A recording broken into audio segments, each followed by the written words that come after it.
Hi అండి. ఈరోజు మన వీడియోలో బియ్యం నుండి వచ్చే నూకండి, పెద్ద నూకండి ఇది.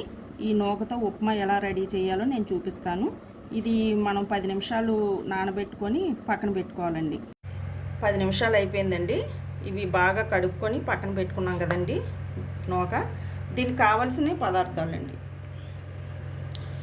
పెసరపప్పు అండి, పచ్చిశనగపప్పు, కొద్దిగా మినపప్పు అండి, 2 ఆవాలు, జీలకర్ర, ఒక ఎండుమిరపకాయ, చిన్నదండి ఎండుమిరపకాయ, ఉల్లిపాయ, అల్లం, పచ్చిమిర్చి అండి ఒకటి, కరివేపాకు. చేసే విధానం నేను చూపిస్తానండి, చూడండి. కొద్దిగా స్టవ్ వెలిగించుకొని ఆయిల్ వేసానండి. ఆయిల్ వేసి పెట్టుకున్నాను.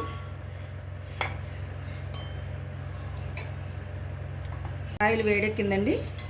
ఇవి వేసేస్తున్నానండి పప్పులు.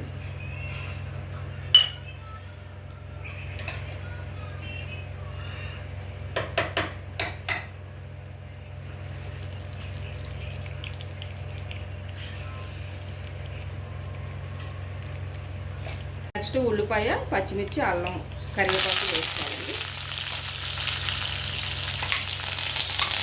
ఇది కాస్త వేడనిచ్చాక బియ్యం నూక వేసుకోవాలండి. తర్వాత నెక్స్ట్ ఇది బాగా కొంచెం వేగాలండి. ఉల్లిపాయ, కొద్దిగా సాల్ట్ కూడా వేసుకుందామండి.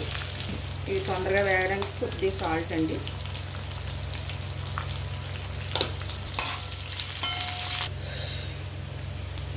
ఇవి బాగా వేగాయండి.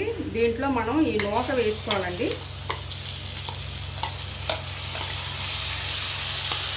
కడిగి పెట్టుకున్న నూక వేసుకోవాలండి. నూక వేసుకున్నాం కదండి, ఒకసారి మనం అలా వేసుకుంటూ ఉండాలండి. ఇది కొంచెం కాసేపు నూక వేగితే ఉప్మా పొడి పొడిగా వస్తుందండి. బాగుంటుందండి, చాలా బాగుంటుందండి. ఇదండి మనకి రైస్ ఆడిస్తాం కదండి, మిల్లోను ధాన్యం ఆడిస్తాం కదా, ఆ రైస్లో వచ్చిన నూకండి ఇది. చాలా బాగుంటుందండి ఉప్మాకి, మంచి టేస్టీగా కూడా ఉంటుంది. మేమైతే ఇదే తింటామండి ఎక్కువగా ఇష్టంగా. గ్లాస్ నూక తీసుకున్నానండి. గ్లాస్ నూకకి 2 గ్లాసులు వాటర్ పెట్టుకోవాలండి కొంత.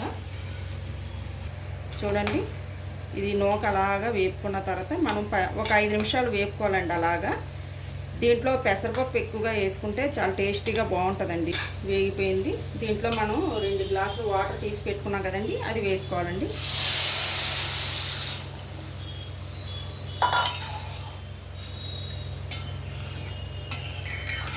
ఒకసారి ఇలా కలుపుకొని ఉప్పు సరిపోయిందిలే చూసుకొని మూత పెట్టుకొని మనం దాన్ని ఉడికించుకోవాలండి.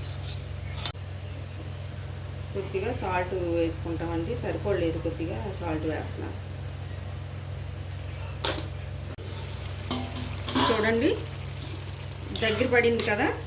దీన్ని మనం కొద్దిగా స్టవ్ సిమ్లో పెట్టుకొని అలా మగ్గించుకోవాలండి.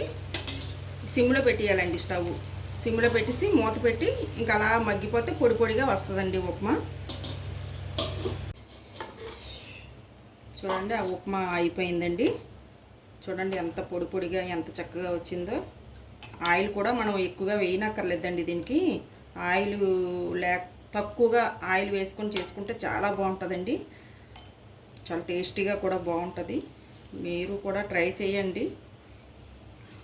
ఇక అయిపోయిందండి ఉప్మా. స్టవ్ కట్టేస్తున్నానండి.